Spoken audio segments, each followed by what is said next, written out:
তুমি নবীজির আদর্শ ধরো। মেসি গোল দিলে তোমার কি হবে? তুমি কি আর পাইবা? নেইমার গোল দিলে তোমার কি হবে? তুমি কি পাইবা? এই যে রাত 1টা 2টা, সকাল সন্ধ্যায়, ভোর রাত্রে, দুপুরে বিকালে তুমি যে দেইকা খেলা দেখো, তুমি পাইবাটা কি বলো না? তুমি কি পাইবা? এই জন্য নবী বলেন ইউখালিফুল ইয়াহুদ, ও আমার উম্মতেরা, ইহুদির সাথে তোমরা মিলো না, ইহুদিরা যাবে জাহান্নামে। তুমি যদি তার সাথে মিলো, তুমিও যাবা জাহান্নামে। আমরা কি জাহান্নামে যেতে চাই নাকি জান্নাতে যেতে চাই? আমাদের মাথার চুলের স্টাইল হলো ইহুদি স্টাইল। আমরা সেখানে গিয়ে কই, বাইরে আমারে মেসি কাটিং দিয়া চুল কাইটা দাও, আমারে নেইমার বেঈমানের কাটিং দিয়া দাও, আমার রোনালদোর কাটিং দিয়া দাও। বলে কি বলে না? মুসলমানের সন্তান তো সেখানে গিয়া বলবে আমার চুলটা নবীর আদর্শ অনুযায়ী কেটে দাও। কিন্তু না, আমরা গিয়া ওই ইহুদি খ্রিস্টান আর বেঈমানের রাস্তা, বেঈমানের পথ, বেঈমানের আদর্শ আমরা ফলো করি। দুঃখ লাগে রে মুসলমান, আমরা তো মুসলমান, আমাদের আদর্শ তো মিলবে গিয়া নবীজির সাথে। নবীজি আমলের ক্ষেত্রে মানা কইরা দিছে, ও উম্মতেরা, তোমাদের আমল যেন ইহুদির সাথে না মিলে। নবী বলেন, উম্মতের দল, তোমাদের কোন কাজ যেন ইহুদির সাথে না মিলে। ওরে আমার উম্মত, তোমার পোশাক হবে আমি মদিনাওয়ালার নবীর পোশাক। আমাদের পোশাক কার পোশাক হবে? আরো জোরে বলেন। আমাদের পোশাক হবে মদিনার নবীর পোশাক। আমাদের মাথার চুলের স্টাইল হবে মদিনার নবীর চুলের স্টাইল। আমাদের আদর্শ হবে নবীজির আদর্শ। কিন্তু দেখা যায় নবীজির আদর্শ নাই বললেই চলে, আমরা সবাই খ্রিস্টানের আদর্শ ধইরা নিছি। নবীজির পাঞ্জাবি নাই। ওই যে খেলা আসছে আর্জেন্টিনা ব্রাজিল বিশ্বকাপ, আসছে কি আসছে না? ওই ক্ষেত্রেও আমরা ইহুদির খ্রিস্টানের আদর্শ ধরি। একটা ফ্যামিলিতে সবাই, মা বেটা মেয়ে সবাই মিলা মেসিরে সাপোর্ট করছে, মেসির খেলা দেখবে। এই জন্য মেসির খেলার আগে আগে মুসলমানের সন্তানেরা, মুসলমান বাবা মেসির জার্সি গায়ে দিছে, তার সন্তানেরও মেসির জার্সি গায়ে দেওয়া দিছে। তার মেয়ে যারাও মেসির জার্সি দিয়া ওই 30 পিস, ওই কি কয়টা রে, 30 পিস বাড়ায় দিছে। এইভাবে সবাই মিলা গোল দেয়, আমেরিকা গোল দেয়, ওই যে কেন হেনে বাংলাদেশে লাভ দেয়, ঠিক না? আমার মনে হয় আমাদের বেইনে পোকা ধরছে, পোকা ধরছে। এই পোকা ছাড়াইতে হবে ভাই, এখন থেকে সাবধান হয়ে যাও। বাইরে তুমি নবীজির আদর্শ ধরো। মেসি গোল দিলে তোমার কি হবে? তুমি কি আর পাইবা? নেইমার গোল দিলে তোমার কি হবে? তুমি কি পাইবা? এই যে রাত 1টা 2টা, সকাল সন্ধ্যায়, ভোর রাত্রে, দুপুরে বিকালে তুমি যে দেইকা খেলা দেখো, তুমি পাইবাটা কি বলো না? তুমি কি পাইবা? এই জন্য নবী বলেন ইউখালিফুল ইয়াহুদ, ও আমার উম্মতেরা, ইহুদির সাথে তোমরা মিলো না, ইহুদিরা যাবে জাহান্নামে। তুমি যদি তার সাথে মিলো, তুমিও যাবা জাহান্নামে। আমরা কি জাহান্নামে যেতে চাই নাকি জান্নাতে যেতে চাই? জান্নাতে যদি যেতে চাই তাহলে আদর্শ ধরতে হবে কার? মদিনাওয়ালা নবীর আদর্শ ধরতে হবে। তো বলতেছিলাম মুহররম মাস আল্লাহর কাছে দামি মাস। মুহররমে আল্লাহর কাছে তওবা করবেন, আল্লাহ পাক আপনার তওবা কবুল কইরা নিবে। ও দুনিয়ার মানুষ, ও আমার মুসল্লি ভাইরা, মুহররম মাস পাইছো, বেশি বেশি করে নামাজ পড়বা। গুনাহ যে করছো মুহররম মাসে তওবা করবা। মুহররমে তওবা আল্লাহর কাছে কবুল। মুহররম মাস পাইয়া তোমার গুনাহ মাফ করাইয়া নাও। ওই মুহররম মাসে তওবা আল্লাহ কবুল করে। দেখো না, কয়েকটা ঘটনা তোমাদের সামনে বললাম। মুসা নবীরে মাফ কইরা দিছে, ওই ইউনূস নবীর আল্লাহ মাফ কইরা দিছে, নূহ নবীরে বিজয় দান করছে। এইভাবে আরো অসংখ্য অগণিত ঘটনা হয়েছে, কি হয়েছে না? এর ভিতরে একবারে উল্লেখযোগ্য যেটা হলো ইমাম হুসাইন রাদিয়াল্লাহু তাআলা ওই 10 তারিখে শহীদ হয়েছিল। কি হয়েছিল? আচ্ছা বলেন তো দেখি, ইমাম হুসাইনকে মারছে কেডা? মুসলমান মারছে? হ্যাঁ, মারছে কি ইহুদি না?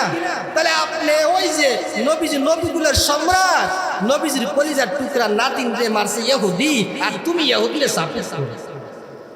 একটু বুঝো মুসলমান, আবেগের পাগল হয়ো না, আবেগের পাগল হইয়া মাতাল হইয়া তুমি নবীজির আদর্শ বিনা যাবে। এই জন্য ভাই দোস্ত, তোমরা সবাই নবীজির আদর্শে আদর্শবান হওয়ার চেষ্টা করো। যুবক, তুমি একটা নবীজির আদর্শবান যুবক হও। বৃদ্ধ, তুমি নবীজির আদর্শ লাগাইয়া তুমি নবীজির সুন্নতের মালা তোমার গলায় লাগাও। এবার মুসা নবীর মা, যখন মুসা এত সুন্দর একটা ছেলে, মা বলে হাই হাই, আমি আমার সন্তানকে কিভাবে বাঁচাবো? ও আল্লাহ, আমার এত সুন্দর সন্তান যদি ফেরাউন জানে, তাইলে তো আমার ওই সন্তান মুসাকে হত্যা করে ফেলবে। আল্লাহ কি করব? আল্লাহ কই, মুসার মা তুমি একটু চুপ করো, তুমি একটু কি করো, একটু শান্ত হও, আমি আল্লাহ ব্যবস্থা করতে আছি। সংক্ষেপে বলতে আসি, এক পর্যায়ে মুসার মা ফেরাউনকে একটা বাসকা বানাইয়া ওই বাসকার ভিতরে ঢুকাইয়া নদীতে ভাসাইয়া দিলেন। আর তার বোনকে বলে, ও মুসার বোনকে তার মা বলে, মা তুমি তোমার ভাই ওই বাসকাকে ফলো করে করে তুমি হাঁটবা, আর তোমার ভাই মুসাকে তুমি পাহারা দিবা। ওই বোনটাও ওই বাসকাকে কেন্দ্র করে ফলো করে করে হাঁটতে আসে, এমন ভাবে হাঁটে যেন কেউ বুঝে না ওই মহিলা ওই বাসকার দিকে নজর আছে। তো আল্লাহ পাকের কুদরত দেখেন, নদীর মধ্যে যদি আপনারা কিছু চারেন, এইভাবে ভাই যাবো নাকি উল্টাইব? হ্যাঁ, পানির বাইরে বাইরে যাইবো না, কিন্তু আল্লাহ কই না, তুই উল্টা যাইবে। বাসকাটা উল্টা যেতে শুরু করলো, যাইতে যাইতে একবারে ওই ফেরাউনের গাটে গিয়া লাগলো। আসিয়া এসে হাত মুখ ধুইতো, দেহে এত সুন্দর একটা বাস্ক কি আছে এটার ভিতরে। এইবার আসিয়া বাসকাটারে তার চাকরদেরকে অর্ডার করলেন, বাসকা নিয়ে আইসা দেখি এত সুন্দর একটা সন্তান।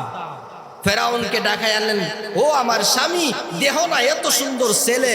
ফেরাউন তো হাই রে, এইটাই মনে আমারে পতন করবে, এই মনে আমার বিরুদ্ধাচরণ করবে, সেই মনে আমার বাদশাহী কেড়ে নিবে।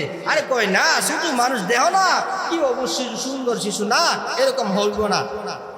এক পর্যায়ে যতই বাদশাহ বোর কথা মানে না, বোর কথা শুনিয়া ফেরাউন নিলেন। নেওয়ার পরে গড়ে নেওয়ার পরে ফেরাউন ওই মুসা আলাইহিস সালামকে ফেরাউনের গড়ে আল্লাহ বড় করবেন। আল্লাহ পাকের পুত্র ফেরাউনের বুঝার ক্ষমতা রাখে না। এক পর্যায়ে যখন ফেরাউন ইতিহাসের কিতাবে লেগে ফেরাউনকে কি খাওয়াইবে, কেউ দুধ খায় না। এক পর্যায়ে ফেরাউন বলেন, ওই মুসাকে দুধ পান যে করাবে, আমি সরকারি রাষ্ট্রীয়ভাবে তাকে বাটা দিব। এইবার ওই এখানকার কাহারও দুধ খায় না।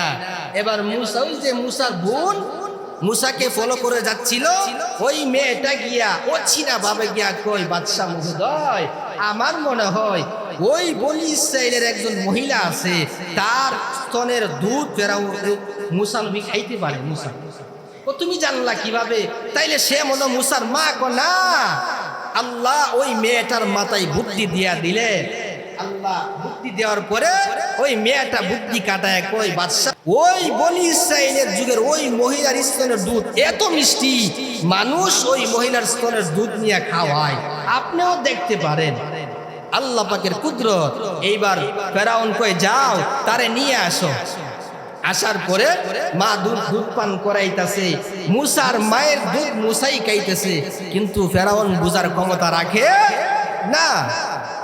এক পর্যায়ে যখন দুধ পান করাইতেছে, বড় হইতেছে, কিছু পরীক্ষা নিরীক্ষা করতে আসে, মাঝে মধ্যে পরে ফেরাউন পরীক্ষা করে, কিন্তু আল্লাহ কই, মুসা, ফেরাউন ওই মুসার আগুনে ফেলে দিলে, দেহে হে বুঝ আছে কিনা, দেহে আগুনে হাত দিয়ে দিছে। আল্লাহ পাকে কুদরত এগুলা। এক পর্যায়ে যখন ফেরাউনের গরু মুসা বড় হইছে, বড় হইয়া যখন কালেমার দাওয়াত দেয়, এই মুসা ডাক দিয়া কই, এই বনি ইসরাইলের লোকেরা, এই ইহুদি খ্রিস্টান আর বেঈমানরা, তোমরা ফেরাউনকে খোদা মানো। ফেরাউন খোদা হতে পারে না, খোদা হলেন একজন, তিনি কে? আরো জোরে বলেন। তো বলতেছিলাম, ওই ফেরাউনের গড়েও ছিল, ফেরাউন ছিল বেঈমান, তার স্ত্রী কি মুসলমান, তার স্ত্রী কি মুসলমান। ইহুদির গড় বেঈমান, তাইকে তাইকে আল্লাহরে স্মরণ করে। আর আমরা তো স্বাধীন দেশ, মুসলিম দেশ এটা, তাই না? বাংলাদেশ কিসের দেশ? মুসলিম দেশ, তাই না? তো আমরা মুসলিম দেশে তাইকা আমরা কেন ইহুদি খ্রিস্টানকে সাপোর্ট করি? আসিয়া ওই মুসার ঘরে ফেরাউনের ঘরে থেকে আসিয়া আল্লাহর গোলামি করে একদিন আসিয়া চিরুনি দিয়া মাথা আশ্রায়, হঠাৎ করে চিরুনিটা নিচে পয়রা গেল, মাটি পয়রা গেল। আসিয়া বিসমিল্লাহ কই চিরুনি উঠাইছে, তুই না ফেলছে। ফেরাউন ডাক দিয়া কয়, আসিয়া তুমি কি কইলা? তুমি কার নাম নিয়া চিরুনি উঠাইলা? আসিয়া ডাক দিয়া কই, ফেরাউন আমি বিসমিল্লাহ আল্লাহর নাম নিয়া চিরুনি উঠাইলাম। ফেরাউন কয়, তাইলে তুমি আমার আল্লাহ মানো না? কো না। কো তোমার আল্লাহ কে? না তোমার আল্লাহ কে? আসিয়া ডাক দিয়া কই, ফেরাউন আমার আল্লাহ হলো তোমার যিনি বানাইছে তিনি আমার আল্লাহ। ওই ফেরাউন তোরে যে বানাইছে সে আমার আল্লাহ, আমার যে বানাইছে সে আমার আল্লাহ। আসিয়া ডাক দিয়ে কই, ফেরাউন আসমান যিনি বানাইছে তিনি আমার আল্লাহ, জমিন যিনি বানাইছে তিনি আমার আল্লাহ। আমার আল্লাহ হলো মুসার আল্লাহ। এবার ফেরাউন তো কই কি রে, তুমি কি আমারে খুদা মানো না? কই না। কো আসিয়া তাড়াতাড়ি সমাজে তওবা করে আমারে খুদা মানো। কো না না তোমারে মানবো না। এক পর্যায়ে আসিয়ারে ফেরাউন বুঝাই, ফেরাউন আসিয়ার বুঝ ফেরাউন মানে না। এক পর্যায়ে আসিয়া কয়, ফেরাউন কয়, আসিয়া আজকের থেকে আমার ঘরে তোমার খাবার দাবার বন্ধ, আমার এই রাজপ্রাসাদে তোমার থাকার জায়গা নাই। আমার রাজপ্রাসাদে থাইকা আমার এত অর্থলিকা তুমি পাইছো, সবগুলা পাইয়া আল্লাহ মানো। আমি ফেরাউন আল্লাহ মানো না, না আজকে থেকে সব তোমার কেনছে। আসিয়া ডাক দিয়া কই, ফেরাউন সব কিছু ত্যাগ করতে পারি কিন্তু আমি আল্লাহ ভুইলা থাকতে পারবো না। এক পর্যায়ে ফেরাউনের অত্যাচার আসিয়ার শুরু হয়ে গেল। ফেরাউন আসিয়ার রিমান্ডে নিয়ে মারে। কই আসিয়া কয় আমি আল্লাহ, কই না। এক পর্যায়ে ফেরাউন আসিয়ারে ফাঁসির কাস্টে ঝুলানোর অর্ডার দিয়া দিলেন।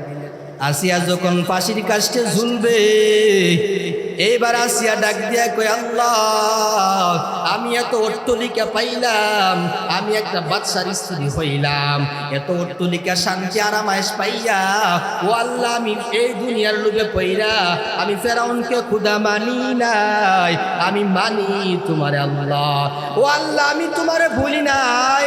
আল্লাহ তোমার জন্য দুনিয়া ত্যাগ করতে পারবো, কিন্তু দুনিয়ার জন্য আল্লাহ ত্যাগ করতে পারবো না। এইবার আসিয়ারে মারে, আসিয়ারে ফাঁসির কাস্টে ঝুলাইয়া দিবে। আসিয়া চোখের পানি ছেড়ে কান্নার করে কই, আল্লাহ আমার কোনো দুঃখ নাই, আল্লাহ আমার একটা আশা, আমারে তোমার কাছে একটা বাড়ি দিবাইনি। এই সময় থেকে মুসা নবী রাস্তা দিয়া যায়। আসিয়া ডাক দিয়া কই, মুসা ও পয়গম্বর মুসা, তুমি আল্লাহর সাথে কথা বলো, আল্লাহ কি আমারে জান্নাত দিবে, আল্লাহ কি আমারে বাড়ি দিবে কিনা। মুসা আল্লাহর একটু বইলা দিও। এইবার আল্লাহ পাক আসিয়ার কুদরতি চক্ষু খুলিয়া দিলেন। আসিয়া উপরে তাকাইছে, আল্লাহ পাক জান্নাতে আসিয়ার বাড়ি দেখাইয়া দিছে।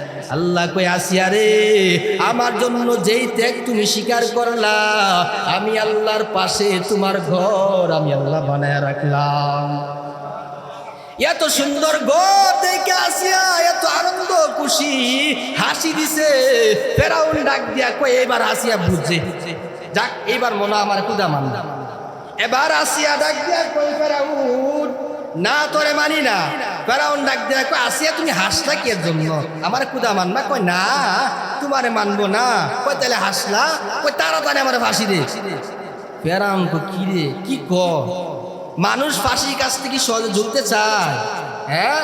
ফেরাউন তো আসিয়া ডাক দিয়া কই, ফেরাউন তাড়াতাড়ি আমারে ফাঁসি দে।